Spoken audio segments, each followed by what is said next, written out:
1 2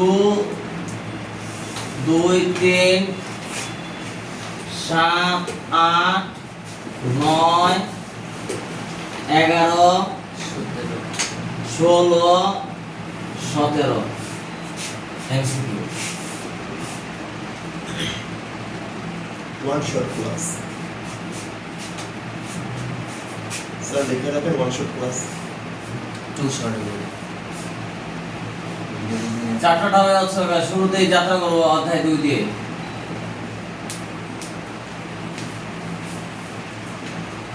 অধ্যায় 2 এর প্রথম কোশ্চেন এসে বলছিল চ্যাপ্টারের নাম হচ্ছে সেট ও ফাংশন সেট ও ফাংশন সেট ও ফাংশন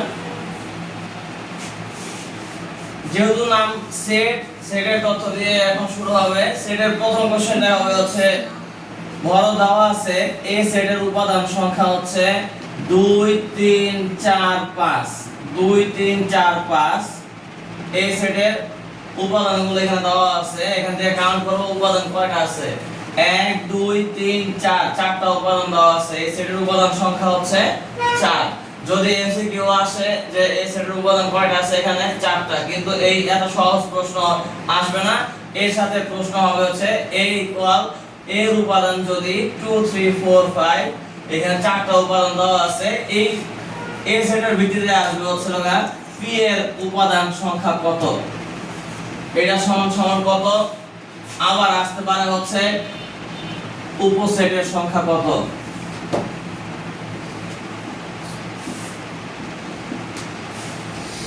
সংখ্যা কত কোশ্চেন এই দুইটা ফরম্যাটে আসতে পারে যদি প্রশ্নে কখনো p অফ a অথবা উপসেটের সংখ্যা কত এই ধরনের এমসিকিউ আসে তাহলে উপসেটের সংখ্যা আর p অফ a নির্ণয় করার ফর্মুলা হচ্ছে 2 পাওয়ার n 2 পাওয়ার n এই যে এখানে যে n টা আছে এই n হচ্ছে উপাদানের সংখ্যা উপাদানের সংখ্যা উপাদানের সংখ্যা তাহলে এইখানে n কি উপাদান তাহলে এখানে কয়টা উপাদান আছে 4টা তাহলে হবে n এর মান হবে কত 4 ক্যালকুলেটরে বসাবা आंसर পেয়ে যাবা 2 টু দি পাওয়ার 4 হচ্ছে 16 অর্থাৎ চারটা অপশনের মধ্যে আমাদের দেওয়া থাকবে 14 15 16 17 এরকম মান দেওয়া থাকবে যেখানে 16 থাকবে ওইটাই বৃত্তাকার করবা এই হচ্ছে লগা পাওয়ার অফ p অথবা উপসেটের সংখ্যা কত যদি প্রশ্নে এরকম দেওয়া থাকে তাহলে উত্তরটা বার করবা হচ্ছে লগা 2 টু দি পাওয়ার n হচ্ছে ফর্মুলা আর n এর মান যেটা n কে কি দ্বারা প্রকাশ করা হচ্ছে উপাদানের সংখ্যা n কি দ্বারা প্রকাশ করা হচ্ছে উপাদানের সংখ্যা এখান থেকে কয়টা আছে 4টা কয়টা 4টা 1 2 3 4 গুণে এখানে n এর মান হবে 4 2 পাওয়ার 4 ইকুয়াল 16 একটা 2 নাম্বার প্রশ্নে আসতে পারে এরকম এখানে a এর পরে এই যে থাকবে বিষয়টা এরকম না এখানে m ও থাকতে পারে p ও থাকতে পারে b ও থাকতে পারে c ও থাকতে পারে ধরো এখানে b সেট দেওয়া আছে b সেটের উপাদান সংখ্যা দেওয়া আছে হচ্ছে 1 3 5 7 1 3 5 7 এখানেও চারটা উপাদান দেওয়া আছে কিন্তু এই অঙ্কের প্রেক্ষাপট থেকে বলছে যে প্রকৃত b সেটের প্রকৃত উপসেট কত প্রকৃত উপসেটের সংখ্যা কত কি উপসেট প্রকৃত উপসেট এর সংখ্যা কত তাহলে এই প্রকৃত উপসেট নির্ণয় করার ফর্মুলা হচ্ছে 2 to the power a -1 2 to the power a -1 অর্থাৎ এই 2 পাওয়ার n এই n এর মান n কে কি দ্বারা প্রকাশ করা হয় একটু আগে আমরা জানছি তাহলে এখানে উপাদানের সংখ্যা কয়টা 4টা n এর মান 4 2 পাওয়ার 4 -1 এটা ইকুয়াল 16 1 ইকুয়াল 15 এই হচ্ছে এই দুটো থেকে আমাদের রবিবারের পরীক্ষায় 9টা বোর্ড কোশ্চেন আসবে 9টা বোর্ডের কোনো না কোনো একটা প্রশ্নের মধ্যে এই দুটো থেকে একটা প্রশ্ন আসবে এটা ঢাকা বোর্ডে হতে পারে বা অন্য কোনো বোর্ডে হতে পারে শর্ট কোশ্চেন স্যার এমসিকিউ।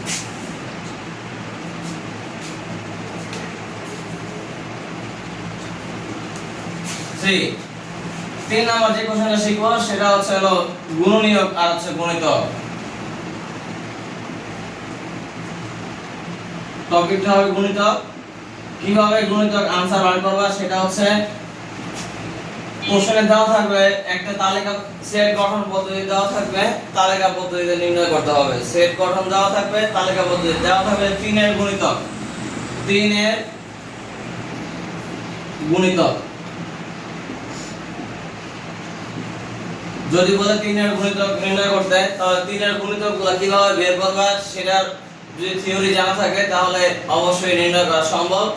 আর এই ধরনের একটা ক্লু দেওয়া থাকবে যে 3 এর গুণিতকের শেষটায় কিন্তু একটা লিমিট দেওয়া থাকবে যে এর মধ্যে থাকতে হবে, এর মধ্যে। এখানে বলা থাকে যে 20 এর মধ্যে, 20 এর ছোট, 20 এর ছোট গুণিতকগুলো কি কি কি 20 এর ছোট গুণিতকগুলো কি কি। তাহলে 3 এর গুণিতক কিভাবে নির্ণয় করবে, এটা কর গুণে গুণে অনেকে বাই করতে পারবা। যেমন ফার্স্টে 3 এর গুণিতক ফার্স্ট হবে 3, যা যেটার গুণিতক বাই করতে হবে ওই সংখ্যাটা আগে নেবে, এটা হচ্ছে প্রথমটা। যেহেতু 3 বলছে তাহলে এই যে 1 পরে 1 2 3, 1 2 3, প্রথমটা 3, 3 এর পরের সংখ্যাটা হচ্ছে 4, 4 5 6 7 8 9 10 11 12 13 14 15 16 17 18। বলছিলাম কি 20 থেকে ছোট হবে, তো 20 থেকে ছোট বললে এই যে এইগুলোর মধ্যে সীমাবদ্ধ, এত থাকবে না। সর্বোচ্চ গেলে 4টা কি 5টা পর্যন্ত চাইবো। এরপরে যদি বলে 4 এর গুণিতক নির্ণয় করো, কিসের 4 এর গুণিতক নির্ণয় করো,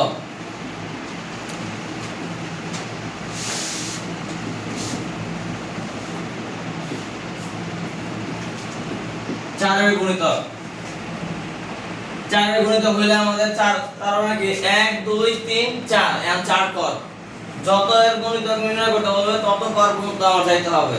তাহলে 4 প্রথমটা হবে 4 5 6 7 8 9 10 11 12 13 14 15 16 17 18 19 20 dot dot dot dot dot dot. কত পর্যন্ত চাইবে সেটা তো আমি জানি না, যেই পর্যন্ত চাইবো তার আগ পর্যন্ত শেষ করে দিতে হবে। এই গেল হচ্ছে গণিতকের ফরম্যাট। এরপরে যাবে হচ্ছে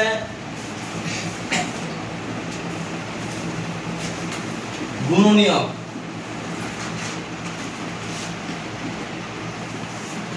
গুণনীয়ক বার করতে হলে একটু ক্যালকুলেটরের হাতে প্রয়োজন আছে। সেই প্রয়োজনটা হবে যদি প্রশ্নে বলে যে 48 এর গুণনীয়ক, 48 এর গুণনীয়ক তালিকা পদ্ধতিতে কি হবে সেই ফরম্যাটে একটু শিখে নিই আমরা। তো এইখানে ফার্স্টে লিখব 48, 48 এ 1 দিয়ে ভাগ করব।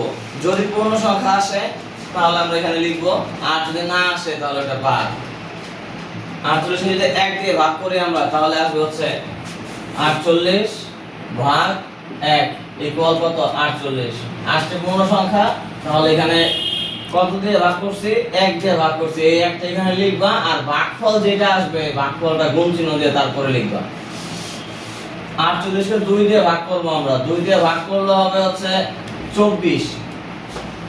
পূর্ণ সংখ্যা আসছে এখানে, তাহলে হবে ভাগ করতে হবে 2, এখানে 2 গুণ আর ভাগফল যেটা আসবে এইটা এখানে লিখবা।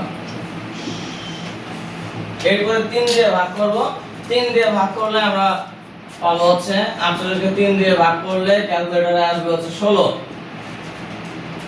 ভাগ করছি কত 3, 3 into 16।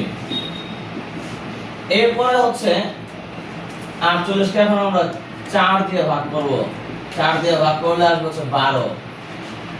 তাহলে ভাগ করছি হচ্ছে 4 দিয়ে, 4 into 12। এবারে যদি আমরা 5 দিয়ে ভাগ করি, 48 এর 5 দিয়ে ভাগ করলে দশমিক মান আসবে। কি মান আসবে? দশমিক মান আসবে। তখন যদি দশমিক মান আসে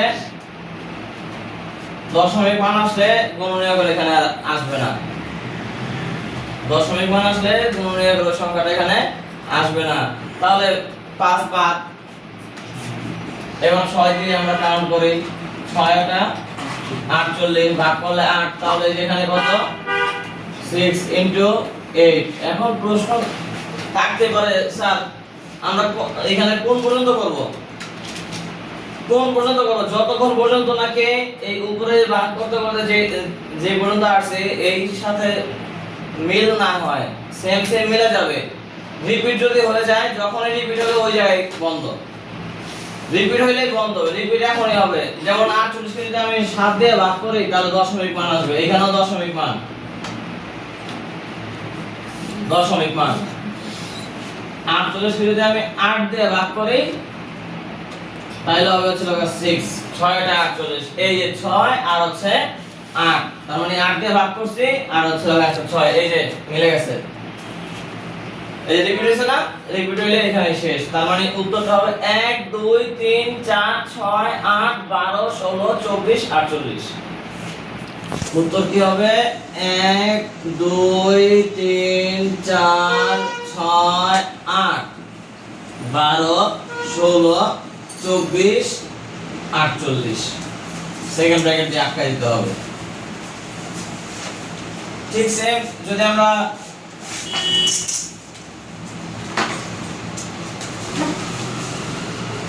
আরেকটা एग्जांपल দেই, সেটা হবে হচ্ছে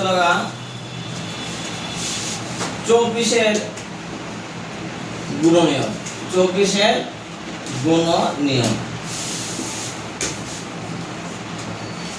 তাহলে লিখব 24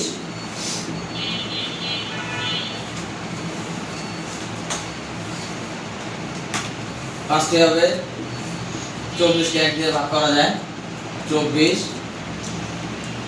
ভাগ 1 ইকুয়াল 24। 24 কে 2 দিয়ে ভাগ করব আমরা, এরপরে 2 দিয়ে ভাগ করলে হবে হচ্ছে 12। তাহলে এখানে ভাগের সংখ্যাটা আগে লিখব, ভাগফলটা এখানে বসাবো। এরপর 24 কে আমরা 3 দিয়ে ভাগ করব, 3 8 24।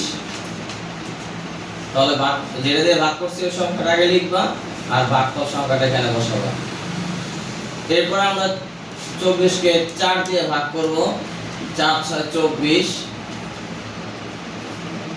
4 6।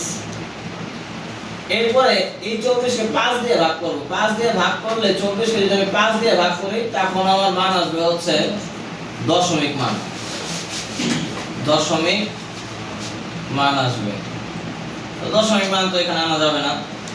এরপর আমরা করব হচ্ছে 24 কে 6 দিয়ে ভাগ করি, অ্যানসার কত আসবে 4। তাহলে 6 6 4, এই দেখো রিপিট হয়ে গেছে, যেহেতু রিপিট হয়ে গেছে এটা বাদ, এখানে অঙ্ক শেষ। তাহলে উত্তরটা হবে 1 2 3 4 6 8 12 24।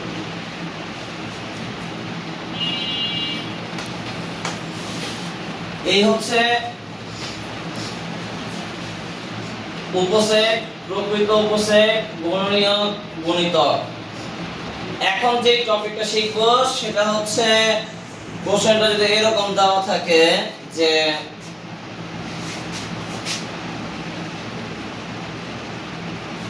x belongs to n,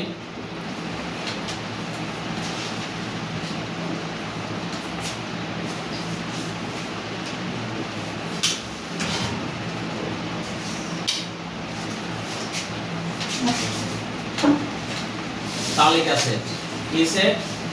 তালিকা সেট। যদি প্রশ্ন এরকম দেওয়া থাকে তখন এখান থেকে উত্তরটা বার করে নিয়ে আসতে হবে। ধরেন এই উপাদানের এই সেট নাম দেওয়া আছে এ সেট, তাহলে এ সেটের তালিকা সেট কত হবে?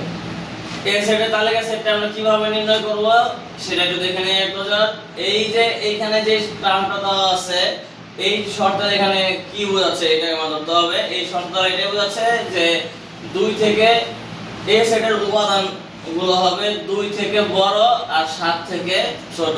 এই দিক থেকে বড় আবার এই দিক থেকে ব্যাকে আসলে ছোট। 2 থেকে বড় 7 থেকে ছোট। তো 2 থেকে 7 পর্যন্ত যদি আমরা কাউন্ট করি 2 3 4 5 6 7 2 3 4 5 6 7 2 থেকে বড় হবে, 2 থেকে বড় সংখ্যাগুলো নিতে হবে, আবার 7 থেকে ছোট হইতে হবে। তাহলে 2 থেকে বড় হলে 3 বড়, 4 বড়, 5 বড়, 6 বড়, 7 ও বড়, কিন্তু আবার শর্তে বলছে কি 7 থেকে আবার ছোট হইতে হবে, 7 না বাট 7 থেকে ছোট। তাহলে কি কি কি সংখ্যা আসবে? 2 থেকে বড় হইতে হবে, এমন সংখ্যাগুলো এখানে চুজ করতে হবে যেন 2 থেকে বড় আর 7 থেকে ছোট। তাহলে উত্তর হবে কত? 3 4 5 6। 3 4 5 6 হলো 2 থেকে বড় আর 7 থেকে ছোট।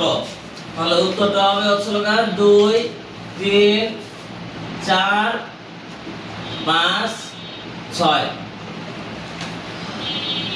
এই হচ্ছে এই সেটের উপাদান হবে হচ্ছে 3 4 5 6। এই সংখ্যাগুলো হচ্ছে 2 থেকে বড় আর 7 থেকে ছোট। এটা যদি এইভাবে না আসে, আবার এইভাবেও আসতে পারে যে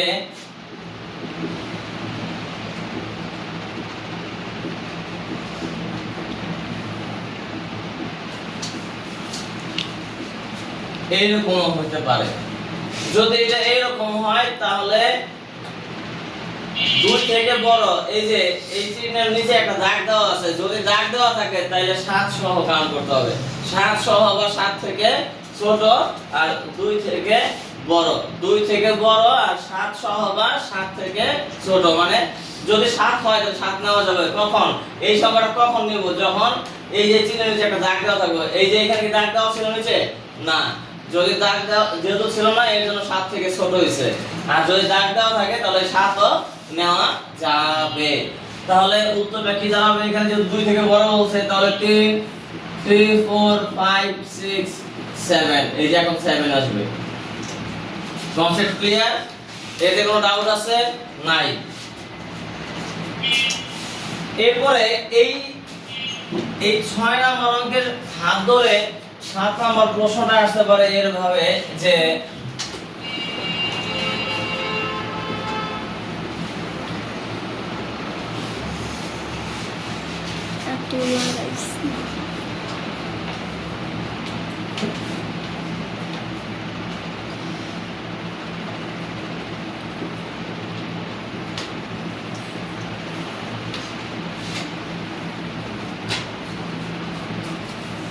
এইখানে আবার বলেছে কি যে কোন সংখ্যা 2 থেকে বড় এবং 7 থেকে ছোট, কোন সংখ্যাগুলো নিতে হবে? জোড় সংখ্যা। কোন সংখ্যা? জোড় সংখ্যা। তাহলে অবশ্যই আমরা জানি যে জোড় সংখ্যা কি কি? 2 0 0 2 4 6 8 0 2 4 6 8 0 0টাও জোড় সংখ্যা। কেন? এই যে 10 20, এই যে বললাম, এর জন্য 0টা সহ কাউন্ট করতে হবে। জানি যে 0 ধনাত্মক না ঋণাত্মক না, এটা একটা অঋণাত্মক সংখ্যা। তারপরেও কিন্তু এই যে 10 লিখতে গেলে 0 লিখতে হয়। তো আমরা 10 টা কাউন্ট করে সংখ্যা জোড়, 20 কাউন্ট করে জোড়, 30 কাউন্ট করে জোড়, এই যে ওই দৃষ্টিকোণ থেকে 0টা কাউন্ট করেছি একসাথে।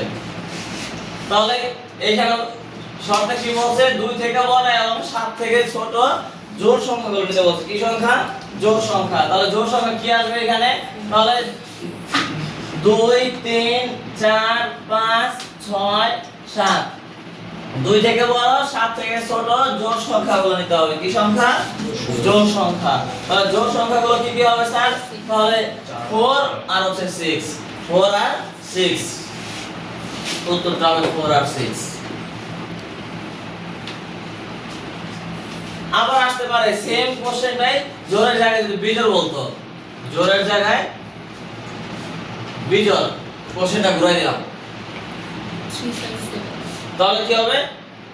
7 থেকে 7 সহ বা 7 থেকে ছোট আর 2 থেকে বড় সংখ্যাগুলো বিজোড় সংখ্যাগুলো নিতে বলছে। কি সংখ্যা? বিজোড়। যদি বিজোড় বলে তাহলে উত্তর এটা হচ্ছে জোড়েরটা। বিজোড় যদি আমরা কাউন্ট করি সেটা হবে হচ্ছে 3 5 7। 357 কারণ 7টা কেন লিখব আমরা? তো 7 এর শর্তটা এখানে কিন্তু আমরা অলরেডি দেখতে পাচ্ছি যে এর নিচে একটা দাগ দেওয়া আছে। দাগ দেওয়া থাকলে যে সংখ্যাটা থাকবে ওটা সহ বা তার থেকে ছোট বোঝাচ্ছে। তো তাহলে হবে হচ্ছে লগা 357, এটা হবে হচ্ছে বিজোড়। ক্লিয়ার? এর মধ্যে আরেকটা সংখ্যা আছে যেটা হচ্ছে লগা মৌলিক সংখ্যা। সেই মৌলিক সংখ্যাটা এইভাবে থাকবে, তবে হ্যাঁ আমাদের মৌলিক সংখ্যাগুলো মাথায় রাখতে হবে। সেই সেটের ক্ষেত্রে মৌলিক সংখ্যাগুলো 1 থেকে 20 এর মধ্যে পারলে মাথায় রাখতে পারলে এটা হয়ে যাবে। কিন্তু যদি পরিসংখ্যানের মধ্যে এই মৌলিক সংখ্যার মধ্যক আসতে পারে, গড় আসতে পারে, সেই ক্ষেত্রে হচ্ছে লগা আমার আরো উপরে মাথায় রাখতে হবে। সুতরাং একদম মৌলিক সংখ্যা 1 থেকে 100 পর্যন্ত কোনটার মধ্যে কত থেকে কত পর্যন্ত কয়টা আছে একদম ছোটের গোড়ায় নিয়ে যাইতে হবে পরীক্ষা হলে। প্রশ্ন আইব আর কো